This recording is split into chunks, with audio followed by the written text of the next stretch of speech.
All right. Thank you, Samantha. All right, I think we're good.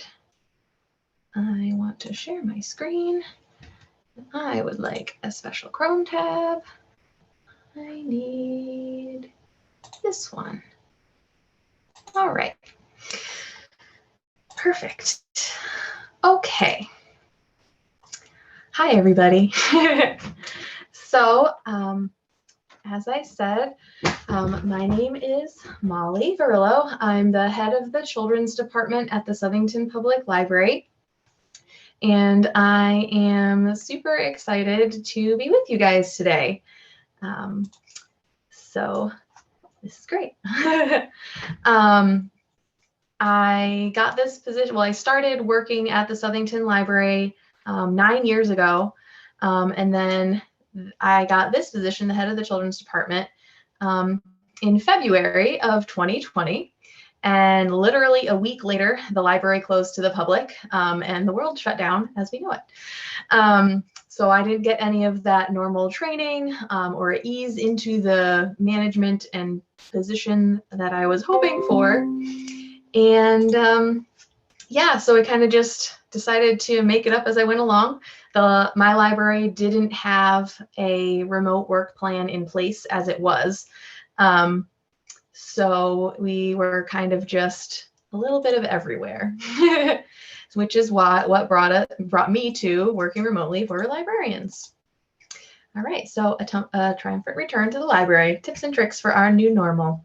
So I'm guessing that a lot of you might still be remote and thinking about how you're going to be moving back to the library, or if you are back in the library, just kind of dealing with all of the issues that go along with that, which can be super scary and stressful. So I kind of wanted to take a minute or two and talk about that. All right, oops. Sorry, I dropped my pen. Okay, we're opening Monday of next week by appointment. Yeah, so we closed in February to the public. We were closed for about a week, and then they sent us all to work from home. So when we did that, it was kind of weird and scary, and we didn't know what we were doing and how long. They told us it'd be 2 weeks, and then it turned into 3 months. But we were one of the first libraries to go back to working in the building, as I'll go through. It was a lot. So let's get going. So we're going to be talking about introductions, the 2 camps of returning to the library, knowing your motivations for returning, finding the positives, ways to ease in, and then I'll save some time for questions.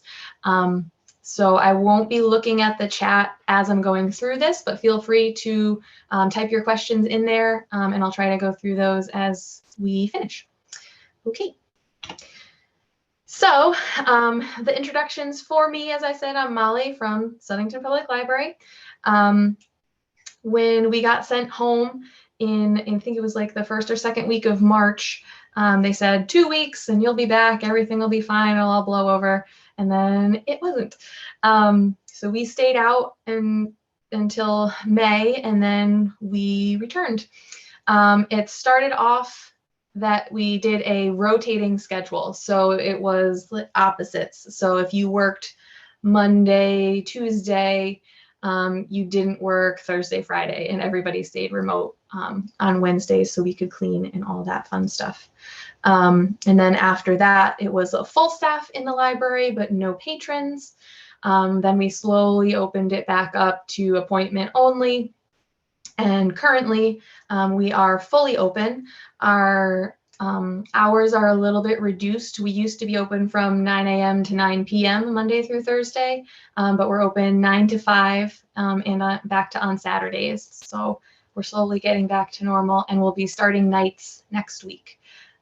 So we know the demand is there. We have a lot of patrons that are looking forward to being able to come in at night, a lot of tutors that are asking for space, which we don't really have. So, but it's really scary kind of trying to get back to something that's normal. And it's a lot. So I found that when we returned, our two camps were, yeah, we can't wait. I can't wait to be back. I can't wait to be with my coworkers. I can't wait to see all my patrons. I can't wait for normalcy. And then there's the other camp, which is absolutely not. It's too soon. I don't feel safe. And a lot of other valid concerns. So the really happy and the really dreading it. This portion, I think, goes way beyond introverts and extroverts because we're humans, so we're infinitely adaptable. This year of social distancing and wearing our masks and working remotely was difficult for all of us, but we got really good at keeping away from other people to make sure that they're safe and that we're safe and we're keeping our family safe.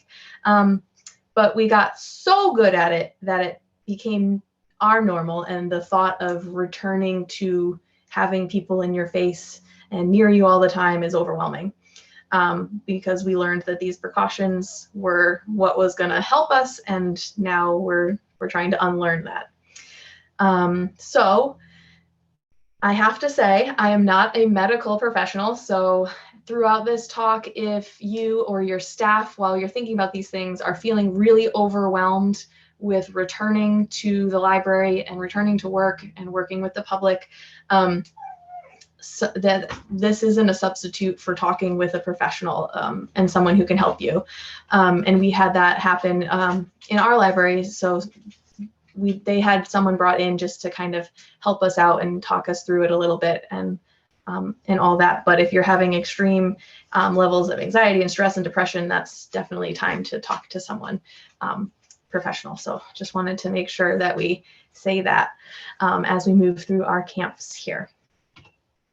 All right, so I found that for my staff, it has really helped knowing what our motivations are as we're returning.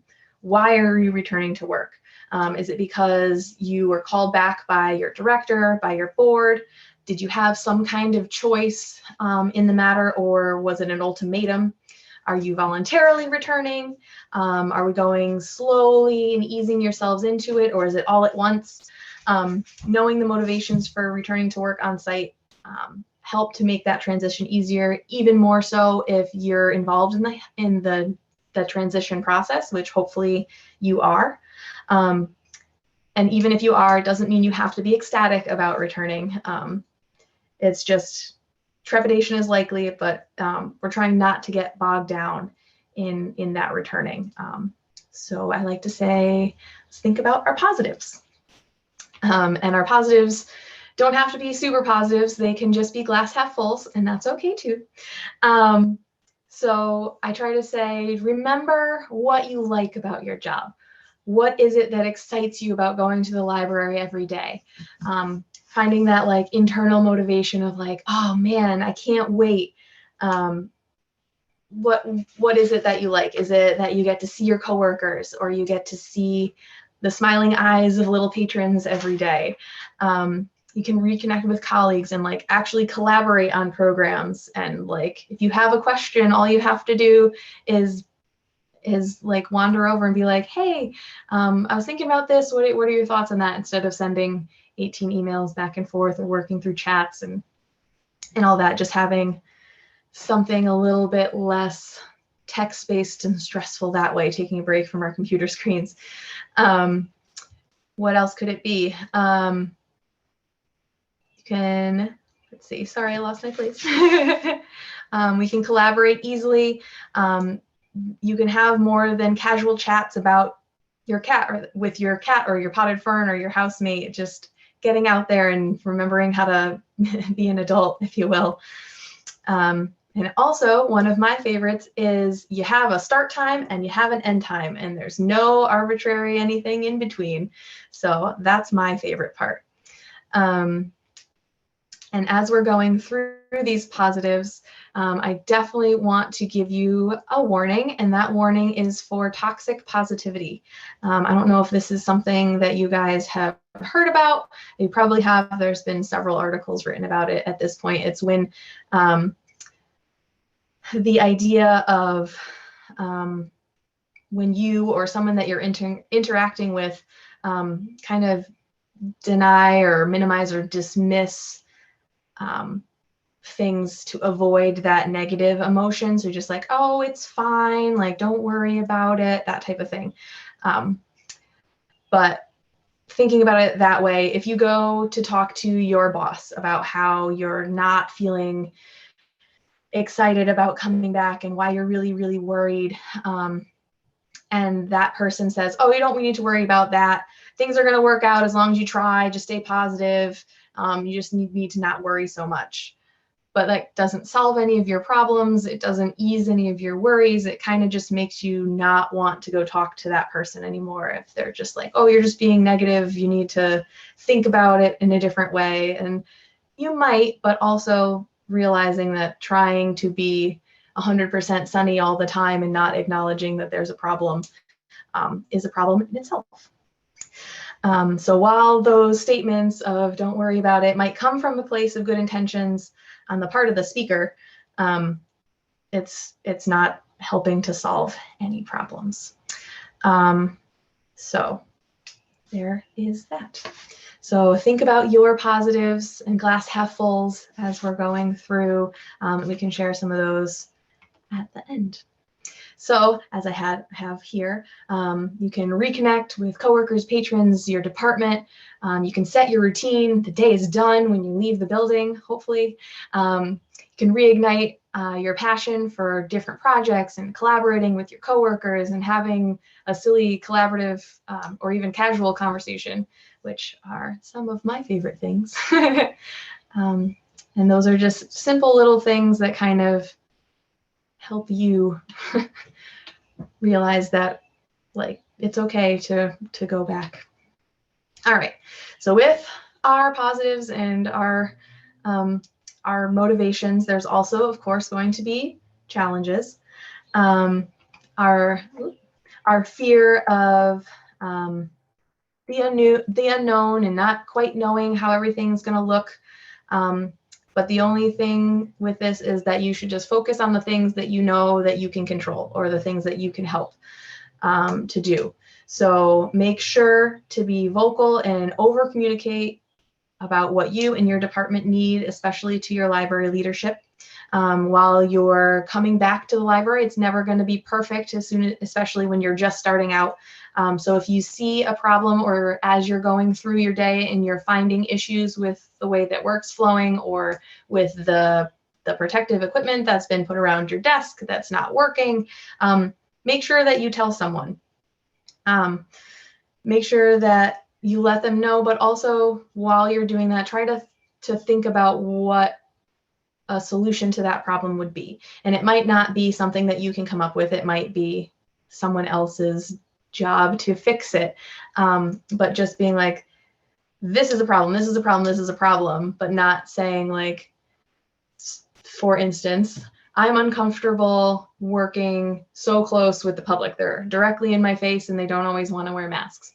However, if you are allowed to, and you had the budget for it, putting a piece of plexiglass or something between you, or at least making sure there's a designated space that will separate you from the patrons, and saying that, like, this would help me feel better, this would help everyone feel better, just enabling you to try to make that choice and make that change. Because sometimes when our library leadership is trying to figure everything out, little minutia for departments might slip through the cracks. So we have that. So yes, challenges abound, and that's okay. So let's talk about easing back in. Starting with, of course, our health and safety, because our pandemic is such in the forefront of our minds and still a valid and very real concern. Make sure that you take it slow. Does your library have what you need to keep your staff and your patrons safe?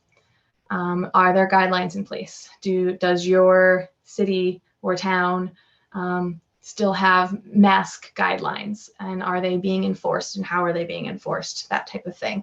Are your staff allowed to wear gloves? That kind of thing.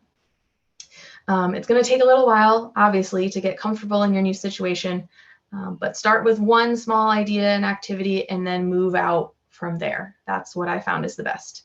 So say you're going in to start working at the library again, and then you get off desk time to plan or to do something, or you're not interacting with the public. So if you do get that time and you feel safe doing so, and you're not on top of anybody else in your sharing of your space, start with keeping your mask on, and then as you get more comfortable, and if you're fully vaccinated and following all the guidance, and the guidance continues to support, so take a chance or take some time and just see if you're comfortable not wearing your mask at work while you're not with patrons, like that type of thing. Short periods of time while you're doing work in the back, away from everybody, and just small steps like that, small steps of working with people or taking calls again, just to kind of ease you back into that sense of normalcy. Make sure all of the staff is aware of what's going on. Try to involve them as much as possible, and always help them to understand, especially if you're a department head or other library leadership, understand the why we're doing this.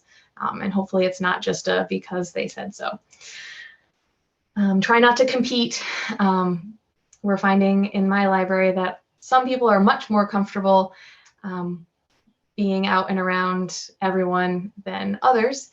My department is a lot more cautious than some of our other departments because we're working with unvaccinated populations, because our kids can't be vaccinated and we only go up to 14 is who we primarily work with. So my staff and myself, we wear our masks every day while we're on desk, even when we're in our back office shared desks, that type of thing. We only really take them off if we're outside. We're still not doing any in-person programming. Everything we have is digital still, and I have the support from my director and our board to continue doing that because of our justification of our children aren't vaccinated. I don't want to put them in harm's way. We don't have the space to bring them back to the library to do in-person programming, especially with we can't enforce masks. We can say, like, if you're fully vaccinated, you're totally fine not to wear one.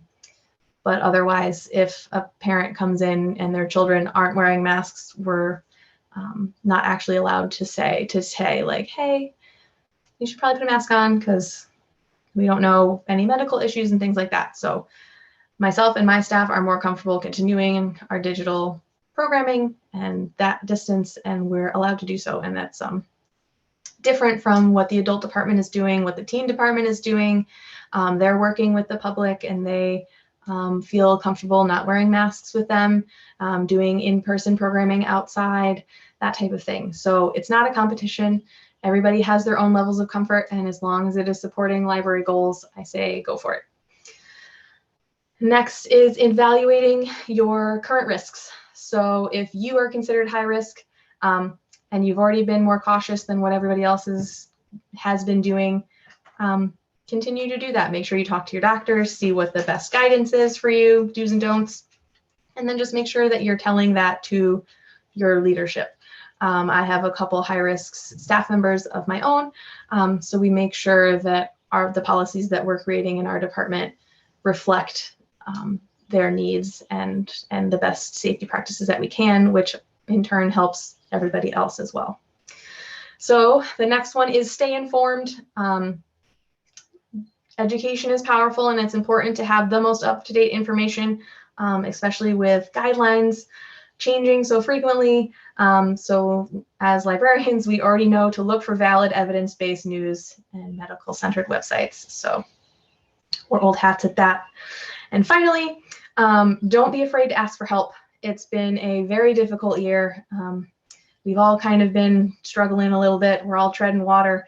And there's nothing wrong with asking your leadership for some reasonable help in adjusting. When reaching out within your department or the library is a good place to start, especially if there are things that you can control.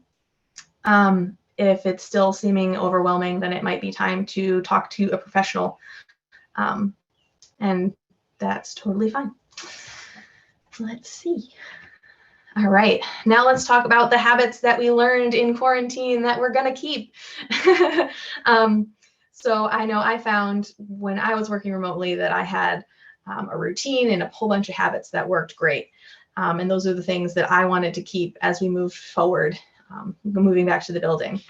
And those were my favorite, setting limits for yourself and for your staff so everybody can get their work done. It's a lot. It's kind of a treat to get distracted by coworkers and talking about all the fun things that you did or that you're thinking about doing or anything like that. But making sure that you have those boundaries is really, really important, especially I have a staff member who likes to come into my office every 5 to 10 minutes with a different issue. And I've had to say, okay, I'm really glad that we want to talk about this. Make a list of them. I'm trying to get some things done. And when I come out, we can talk about them. But not having that boundary or not establishing that boundary is something that would distract me from all of the other things that I need to do.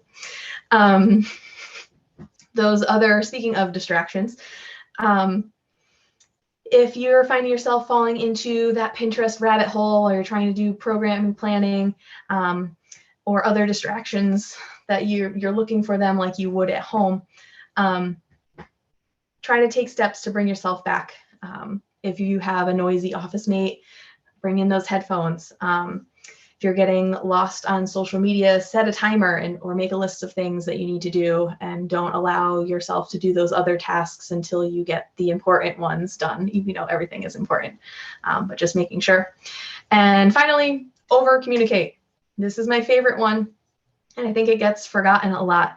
That even though you and all of your coworkers and everyone that you work with at the library is now all in the same place, nobody can read your mind. And if you have something, make sure that you take that extra effort just as you did when you were remote, or if you still are remote, to let everybody know what's going on, what your department is doing, what help other people need from you, and just making sure that the library is running as smooth as it can while you guys are coming back. Just trying to keep that high level of communication where you are letting everybody know what you're doing, what they're doing, and how it all ties in together. So that is it for me. I'm going to wrap it up here. I'm going to stop sharing my screen and come back to you guys. And I would love to hear questions, comments, concerns. And I will throw my email in the chat here. If you would, I think it's on the description as well. So if anybody wanted to shoot me an email to talk more about it, we can do that as well. Okay. Yeah, we've been dealing, so I have a comment here that people aren't being masked, and we have been having a lot of issues with people who say they are vaccinated when they aren't, or they're just really against it. So it's which is one of the reasons we're not allowed. Yeah, we're not allowed to ask if people are vaccinated, which is not great. We're trying to take it a day at a time. It is frustrating. It's yeah, it's a lot. Yeah, we have several high-risk staff members with different concerns of their own, and they talk to their doctors about the safest option for them, and it turned out it would be getting vaccinated. They just have to change medication doses and things like that. It's a lot. It is their choice. It's just, it's hard to try to wrap your mind around that. Trying to work with other people who, the public, and also I would assume staff members. Oops, there we go. There'd my video go. It's hard working with people who refuse to get vaccinated, are angry about it, or want to tell you that you getting a vaccine is a bad choice. And yeah, it's a lot. All right, let me see. I'm scrolling up here. So if someone asks a question, Richmond, I see a couple from New Zealand. Hi guys. I don't know if I don't put it in my bio. I got my master's degree in New Zealand. So that's super exciting to see some Kiwis. Let's see. Opened.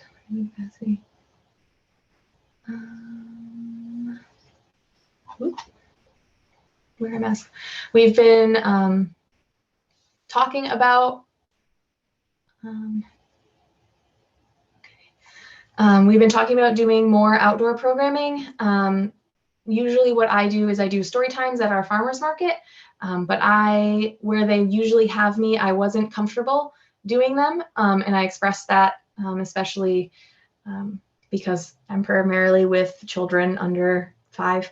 And while I would be wearing a mask, the place that they had me in was very small, and I would always draw like a 50-person crowd, and I didn't want them all squished together, and they didn't have another option for me. So I turned that down, and we're going to reevaluate in the fall. I got a curbside.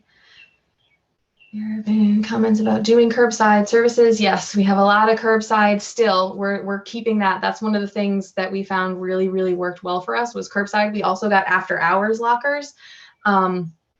And that has been fantastic. So when we have patrons who are very concerned about it, that don't feel comfortable coming into the library, even though we're fully open, we still offer that service, even though we're fully open.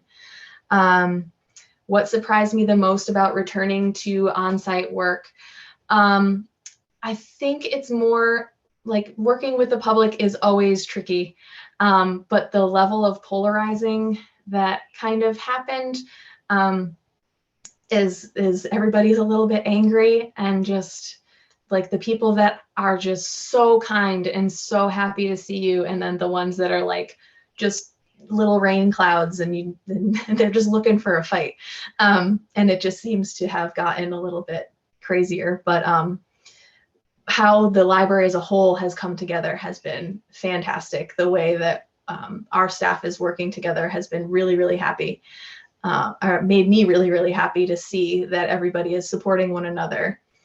Our after hours, we got like, they're little cubbies basically, and they have separate locks. There's 12 of them, I think. It's 3 rows of 4. And each lock is different and has a unique combination. So when someone wants an after hours locker, we give them their locker number and their specific combination, and then we can switch the combos like once a week.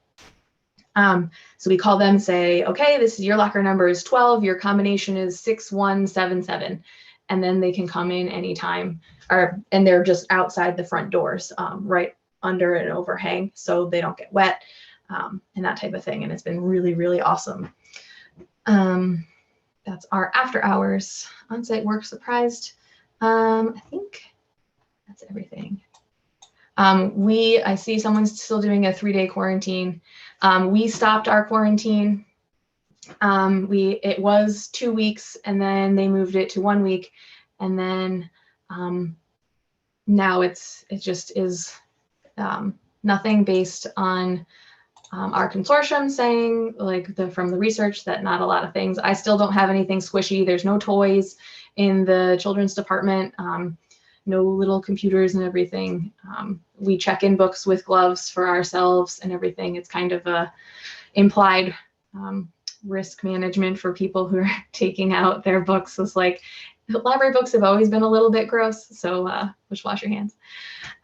We have been getting some complaints about not having the toys or the computers or the chairs and stuff. But we just say, like, in the interest, we're not ready to have people congregate, especially a population that isn't vaccinated. So we ask you to enjoy your materials at home. So it's the lockers. I think they were under $2,000, but I'm not 100% sure because I didn't purchase them myself. Yeah, something we should always done is wear gloves while interacting with checking in and out books. I 100% agree. But that is 5:30. I don't want to keep you guys from being late for other sessions. Feel free to email me if anybody wants to talk more about it or they have anything else. Thank you so much for joining me, and I'll see you guys all next time.